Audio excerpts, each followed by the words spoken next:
একটা সময় ছিল যখন যে কোনো সম্পর্কের সাথে নিজেকে আঁকড়ে রাখতে চাইতাম।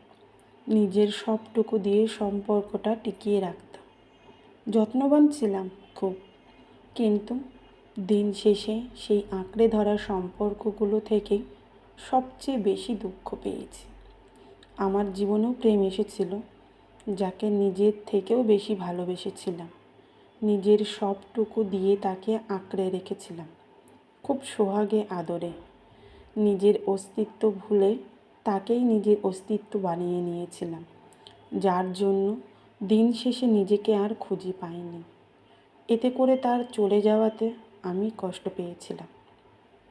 যার হাত ধরে সব কিছু ভুলে নতুন করে বাঁচার স্বপ্ন দেখেছিলাম, সেই মানুষটাও বোঝেনি আমায়। সব কিছুর জন্য আমাকেই দোষারোপ করলো।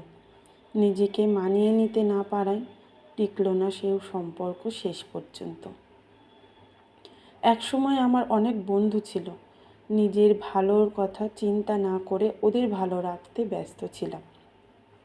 ওদের একটা ডাকে নিজের সবটুকু ঢেলে দিতাম, অথচ আমার বিবর্ণ সময়ে ওদের পাশে পাইনি।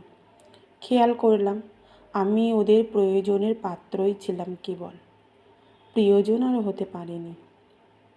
একটা সময় ছিল যখন আত্মীয় স্বজনের কাছে খুব প্রিয় ছিলাম। সবাই বলতো আমার মতো ভালো আর কেউ হয়ই নাকি। রূপে গুণে যেন মা লক্ষ্মী। কিন্তু যখন দুঃসংবাদগুলো আমায় আষ্টে পৃষ্ঠে ধরেছিল, তখন তারাই সবার প্রথমে চোখ বাঁকিয়েছিল। বাবা মায়ের আদরের ছিলাম খুব, সব সময় মাথায় করে রাখত। অথচ যখন দেখতে পেল আমাকে দিয়ে কিছু হচ্ছে না, আর তখন সেই আমি যেন তাদের চোখের কাঁটা হয়ে দাঁড়িয়ে। এখনও মাথায় রাখে, তবে সেটা বোঝা ভেবে। বিশ্বাসের নামে বিশ্বস্ত মানুষগুলো আমায় চোখে আঙুল দিয়ে বুঝিয়ে দিল সব কিছু আমারই ভুল। তাই এখন আর কোনো সম্পর্কের ওপর বিশ্বাসটা ঠিক রাখতে পারি না। কাচের মতো ভেঙে যাওয়া এই আমি এখন শুধু নিজের উপর বিশ্বাস করতে পারি।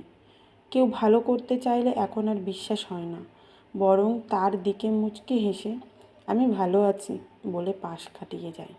এখন এভাবেই চলছে জীবন আমার, চলুক না।